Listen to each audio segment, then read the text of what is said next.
Hey guys, Chris here. Welcome aboard the cab of the Beat. This is Santa Fe 1460. You are right now sitting in the conductor's seat.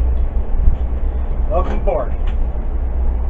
This locomotive was originally built in 1943 as a Baldwin VO1000 switcher. In December of 1970, it was rebuilt at the Cleburne, Texas shops on the Santa Fe. It was going to be another rebuild program.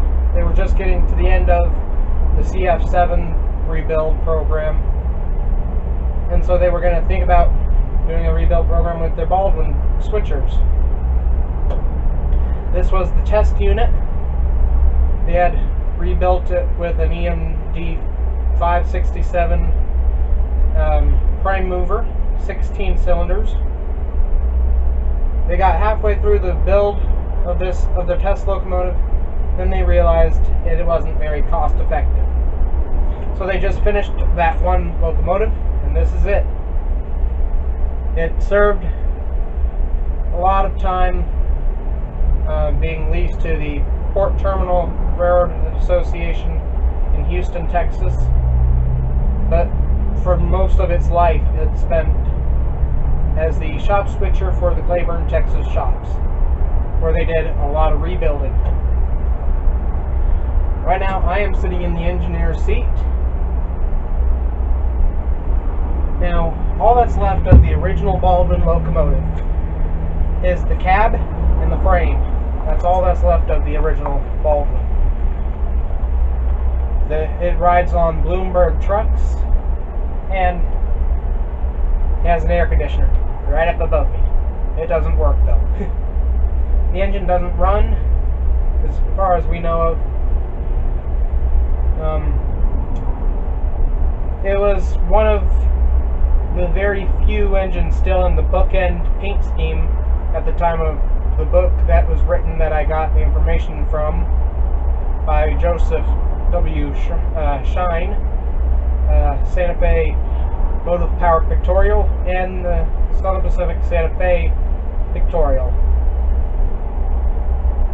Now at the time of that being written, in 83, it was only one of 3 engines still in that paint scheme. At the time of BN merger to form BNSF, it was the only locomotive in that paint scheme. In 2009, Burlington Northern Santa Fe Railway donated this locomotive to the Western America Railroad Museum here in Barstow, California, which I am a docent of. So join me in a tour of the locomotive. Here in the Beat, as you can tell by the number behind me there, BNSF 1460. And it wasn't always this number. Unfortunately, I forgot what the number was when it was rebuilt first. It was one of the 2200s. But when it was rebuilt, they put in multiple unit control, or MU control, which there's the switch for on over here under Headlight Control. And well, let me show you out the back door of the cab. That right there is the MU control connection for the big cables. That is, I believe, a 21-pin connection. Also, there are the air hose connections for multiple unit control as well, for air brakes and such.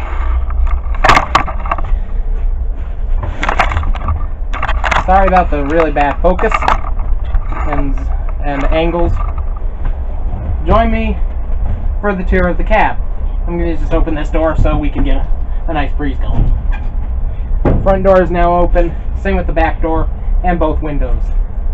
It gets hot out here. Today is 109 degrees Fahrenheit at the last time I checked the temperature. It's expected to get up to about 111 today in Barstow, California. 2017. So we're going to start with the conductor side. We have the conductor seat there. You know what, let me make it easier on myself and take the camera off the tripod. And put it there for real quick while I take off my gloves. Alright, so starting out we have the conductor's side of the locomotive. We have the conductor seat. Still has the Santa Fe logo embossed in the back. In the backrest.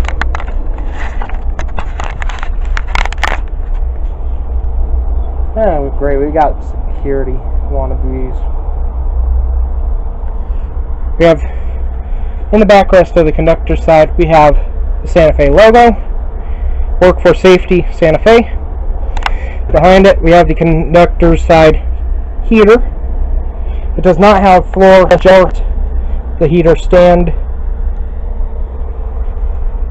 Of course, we have the back windows, 2 large windows vertically, and 1 at the bottom there.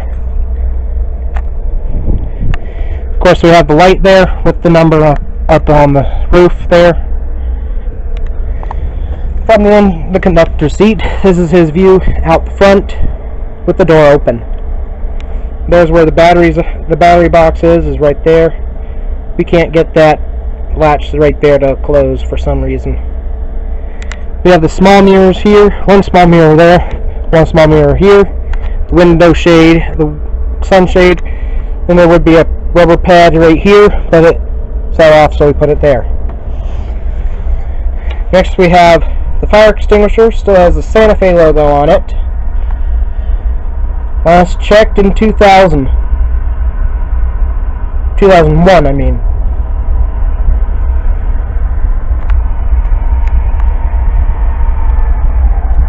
Now we have a ATSF freight train going by. I'm not going to show you that though.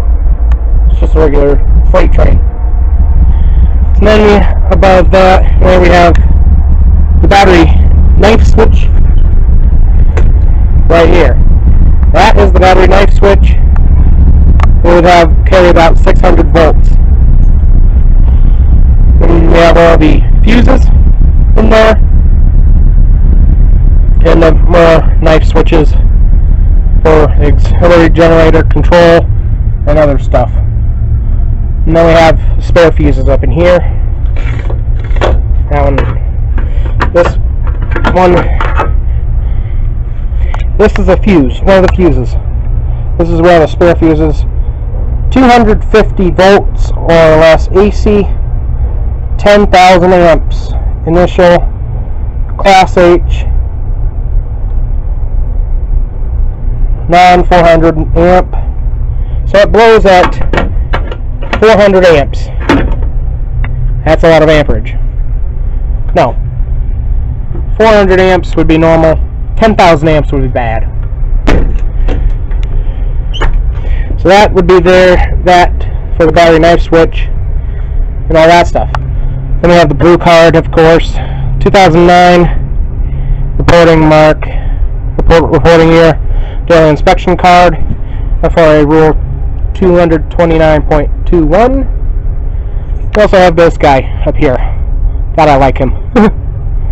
I named it Bob. Then we have the alerter, or the... No, that's not the alerter. This engine didn't have an alerter. This engine also does not have a dead man brake.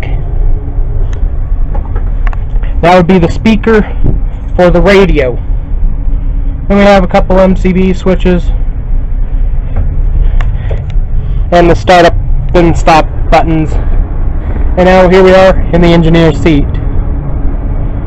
Now we have, of course, the standard train brake and locomotive brake for automatic and independent. We have all the light switches and stuff here for the knobs that you push in for on, pull out for off. So rear headlight, that'd be on, that'd be off. Front headlight, control fuel pump, generator field, engine run. This one I don't know what it is for. We got number lights, number boards, classification lights, blank, attendant call, and the bell. The bell is a switch because when BNSF got this engine, they put on an E-bell, which has been stolen. We have the horn over here, the radio handset here, and then we got the circuit shifter, and then the throttle, 8 notches idle, notch 8, which is the full throttle, reverser. Now this is not the original reverser for this engine, it doesn't even move it forward in reverse. It's pretty much, we just have that there just so we can make this move. Then we have the engineer's sidewall heater. The engineer's side does have the sidewall heater there. That's it. That's the switch to control it. And we got another train coming by now as well. So we have the air brake gauges here and here. Brake pipe would normally be at 72 psi. I'm going to wait for this turn pass so you guys can hear me. Okay, I'm back after the engine's all passed. Then we have the amp meter, shows how many amps it has going to the traction motors. We have wheel slip indicator, if the wheels are slipping, that's it right there. Then we have the PCS open, which is you dumped your air, pretty much is what that is. We have headlight control here. You have these top 2 buttons pushed in that would have both headlights, front and rear, on dim. You can turn it up to medium or full bright in either direction. Then we have the auto sanding switch here and the automatic here, or series, which is you can change the circuits manually. Kind of like automatic and manual on a car. That's pretty much what that is. Then right here, we have the sanding level, front and rear trucks. You normally sand it on the lead truck in the direction you're going. Now trucks are the wheel sets, the sets of wheels. So each one has its own sanders and its own sanding hopper, or the hopper to hold the sand. Now for these MCBs, we have warning lights for low oil, hot engine, alternator failure, or ground fault. Then we have the fuel pump switch, engine room lights, platform lights, radio, water cooler, cab heater, and probably this one would be the air conditioner. Then we have the power mode. Now this engine could also be run on battery power for like short distances, so you could have it on battery power or diesel power. You have the starting button and the stopping button. The isolation switch from start to run, and the headlight control, meaning if you're being controlled by another unit, if you're a single unit, or you're controlling a locomotive from either end. Then we have the emergency fuel cutoff pole there. That's about it in the cab here. Except that's the air conditioner, that big white thing. That's the cab air conditioner. I forgot to mention that. So anyways, this is the engineer's view out the front. Pretty much the same as the conductor's side, except the conductor's side has a door. But manually operated windshield wipers there, or you can turn one of those 2 knobs there to make it air powered. And there's an air solenoid or an air piston that pretty much does the wiping for you. So anyways, that's about it here in the cab of the locomotive. I'm going to give you a better view of the engineer's seat, pretty much. The engineer's seat does not have the embossed logo on the backrest. So this is what the engineer sees, his throttles and brake handles and all that stuff. Now I'm going to give you guys a tour of the rest of the locomotive. Close the store so nobody can get in while I'm not on the locomotive itself. So anyways, moving out the front door here. Then down the front side, the connector side, we have the long hood, or the only hood. We have another MU control here, and then those 3 hoses there are for MU control as well. It's 1460. Yeah, we have a broken light bulb. Don't worry, it's a burnout bulb anyways. This engine does not run. As far as we know of, we have never fired it up. So Santa Fe all the way. Let's open up the side door here to the engine start station. Show you where all that is.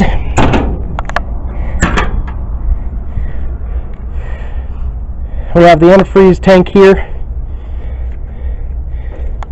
and the sight glass for it there.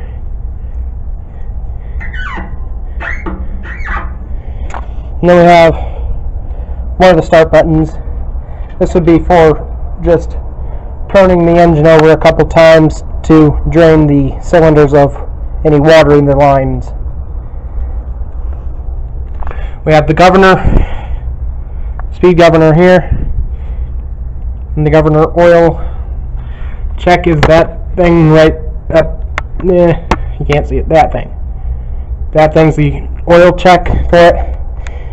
You can push in the lay shaft to rev up the engine when it's running. So now, for blowdown of the cylinders, what they would do, I needed this open still too, forgot about that. What they would do is, there's a little piece there in the middle of the screen now. It's kind of hard to get to. Let me see if I can reach it. That would be in the no fuel position right now. See that red line thing there? The red line thing there? That is the no fuel position. Then they would go, the engineer would go to each of the cylinders on both sides and he would open up these valves. Now this is releasing the compression on the cylinders. By the way, this is a 16-cylinder engine, EMD 567 DC. He would open that up, these up, all of them on both sides, crank it over a couple times, turn over the engine a couple times, and then he would go and close them back up again afterwards. And then he would proceed to the cab and fire it up there. Now let me give you a view of the top deck. This is the tops of the cylinders on this engine. From left to right there we have, I believe, fuel, exhaust, and air for input and output for it. Those are big bolts. Anyways, that's the top deck.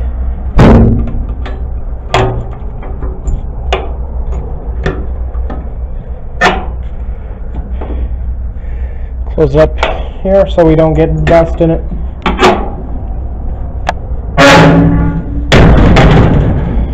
Anyways, that's what it looks like right there. Now I'll give you guys a ground shot of it with all these side doors open, but that'll be a minute from now for me, and I guess a few seconds for you. Now, well, almost. Anyways, we have the emergency brake valve. I forgot about that in the video, in the tour of the cab. Anyways, I'll see you guys down there on the ground. Alright, so here we have it, all opened up, all the doors, side doors open. You can just see the power in this locomotive. 1,800 horsepower. Now to give you guys a tour, full tour of this side of the engine. Up here towards the front of the locomotive, we have the air compressor equipment there. We have the antifreeze tank there, cooling fans up there for the engine. Then we have the beginning of the prime mover.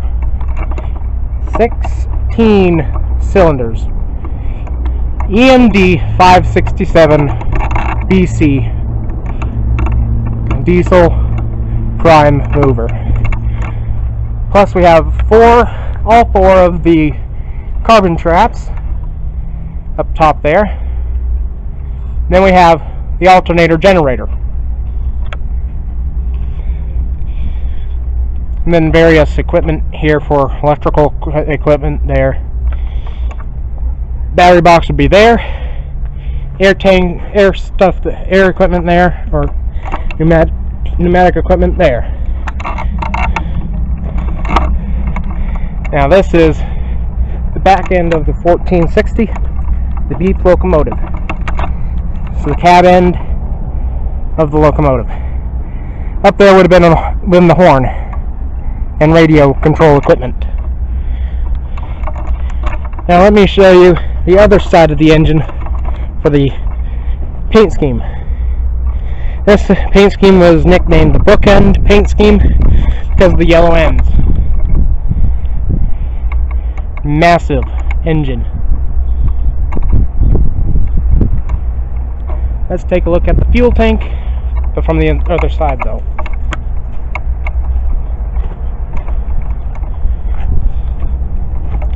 Now the thing is, I'm going to have to close up all those doors again. Anyways, this is the air tank here for compressed air for the brakes, and behind it is the fuel tank. That is a 900 gallon fuel tank. No, 1,200 gallon fuel tank. Currently has about 300 gallons still in the tank. So if we wanted to, we could run this engine. But it doesn't run, sadly. We are authorized to operate our equipment within the museum grounds of the tracks we own here at the museum. So anyways, folks, thank you guys for watching this little tour of the beef locomotive. My name is Chris Howard. I'm the docent at the Western America Railroad Museum. We would like to thank you guys for watching.